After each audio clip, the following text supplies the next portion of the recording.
Ayan, puntahan ko ngayon si Aling Nora doon sa kanyang inupuan. Basang-basa kasi siya eh. Basang-basa, tapos pati mga damit niya, basang-basa. Kanina, tumutulo pa nga yung t-shirt niya nung nakita ko siya kanina. Ngayon, naghanap ako, bibigyan ko lang siya ng isang t-shirt. Maayos pa yan, ginagamit ko yan. Ito lang mga nakatabi na to, mga hindi ko na to ginagamit. Ayan. So, bibigyan. Kasi hindi siya mahilig sa short. Tinanong ko siya kung okay lang ba sa'yo short. Ayaw daw niya. Gusto daw niya yung mahahaba. So, ayan. Bibigyan ko siya ng dalawang mahaba. Dati ginagamit ko to. Pero ngayon, hindi ko na siya ginagamit. Pero maayos lahat yan. Walang butas yan. Maayos ang garter niyan. Lahat maayos yan. So, ngayon pupuntahan natin siya. Kasi kawawa naman kung matutulog siya na basa yung damit niya. Kitang-kita ko talaga na basang-basa yung damit niya kanina. Kaya puntahan natin para mabigyan natin siya ng ipangsuot niya na damit. Ayun, nandoon siya oh. Nandoon siya, basang-basa yung damit niya niyan. Ayun, nandoon siya. Bibigay ko kay Aling Nora. Ayaw daw niya ng short. Eh, nilalamig siya eh. Nilalamig siya kasi basang-basa yung ano niya. Aling Nora! O, magbihis ka na ng damit. Basang-basa yung damit mo. O, tika lang, tika lang. Saan ka magbibihis? Saan ka magbibihis? Ha? O, sa likod ka magbihis, wag dyan.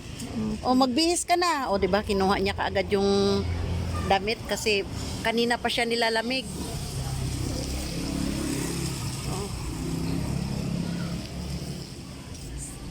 Saan ka banda magbihis? Ha? Wag dyan, wag kasi makikita ka dyan. Dito ka, dito ka magbihis, wag dyan. Baka mamaya eh, saan ka ba banda magbihis? Dito siguro, dito lang sa dulo para walang tao. Saan ka ba banda magbihis? May ano ba yan? May Sarado. hindi.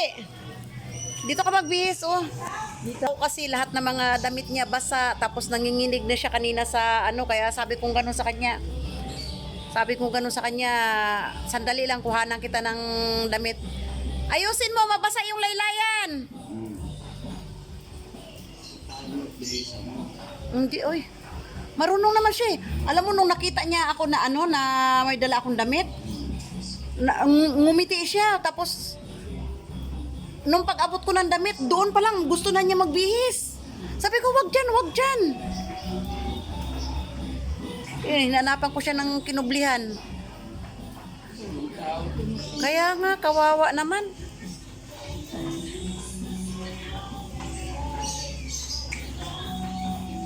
Ginagamit ko yung damit na yan eh. Ginagamit ko yan. Ayun, nakabihis na si Aling Nora. Tuwang-tuwa na siya. Oh, nakabihis na ng ano. Ay, kabihis na. Oh, wag ka na magbasa ah. Baka maulanan ka. Ayun, nung nakita niya may dala akong damit, gusto niya doon na sa ano ng kalsada.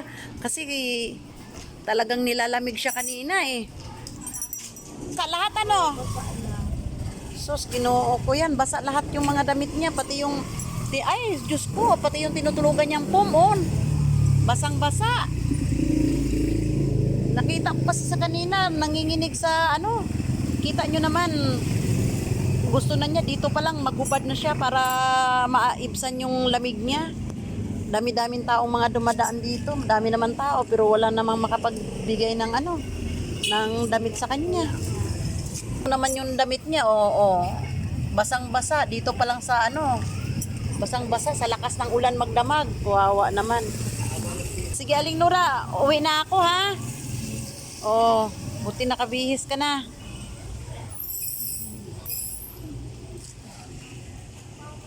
So ayan lang mga kalungsod, and thank you for watching. Ayan, nakagawa naman tayo ng ano, nakapagbigay tayo ng bihisan dito kay Aling Nora.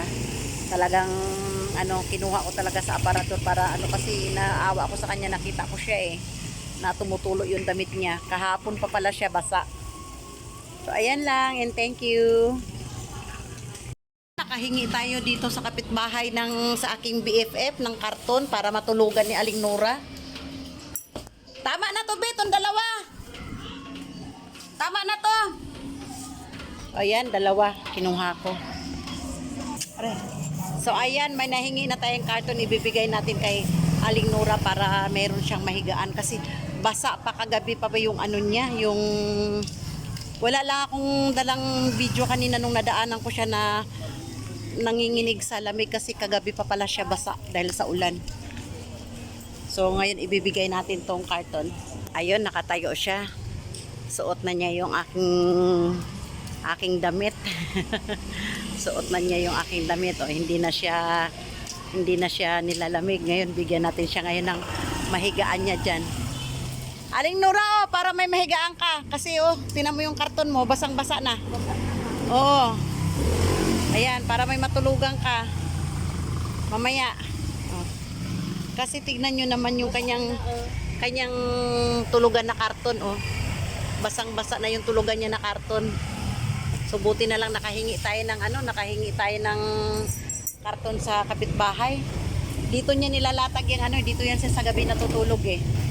Oh, tapos yung foam niya, basang-basa naman yung foam niya. O, wag ka munang gumamit ngayon ng foam. Karton na lang muna ang gamitin mo, ha? Oh. So, ayan lang mga kalungsod, and thank you again. Thank you for watching. Aling Nora, oh, nagpapa-beautiful. Ayan, ano na yung ano niya kasi at tuyo yung suot niya. Kagabi ka pa pala basa? Oo. Oh, wawa ka naman.